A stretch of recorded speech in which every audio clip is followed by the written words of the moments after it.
ముస్లింలకు సంబంధించిన విడాకుల కేసులు తలాక్ ప్రాతిపదికన జరుగుతుంది. త్రిపుల్ తలాక్ ఒకేసారి చెప్పొద్దన్నారు కానీ మిగతా వ్యవహారాల్లో జోక్యం చేసుకోలేదు. ఇప్పుడు ముస్లింల్లోనే ఒక మహిళ సుప్రీంకోర్టును అప్రోచ్ అయింది.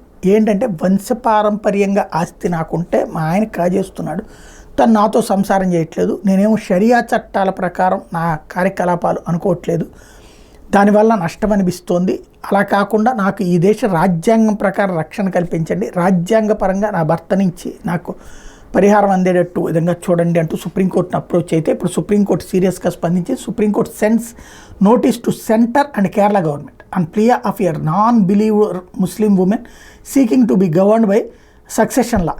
Safia, I don't believe in Islam instead of Shariat, I want to be governed by the secular succession law to deal with my ancestral property rights. ఇది ఒక అమ్మాయి సఫియా అనేటువంటి అమ్మాయి నా పురాతన ఆస్తులు ఏవైతే ఉన్నాయో వాటికి సంబంధించి నాకు కావాలి అంటే మత చట్టాల ప్రకారం కాదు ఈ దేశపు చట్టాల ప్రకారం కావాలని అడిగితే కోర్టు అక్కడ ఏకంగా జస్టిస్ చంద్రచూడ్ చీఫ్ జస్టిస్కి సంబంధించినటువంటి బెంచ్ దగ్గరికి వస్తే అమ్మాయి కోరిక మేరకు అటార్నీ జనరల్కి ఆదేశించారు ఆర్ వెంకటరమణికి తక్షణం అమ్మాయికి తగిన రక్షణ కల్పించి వివరాలు తాను కోరుకున్నటువంటిది ఏర్పాటు చేయమని.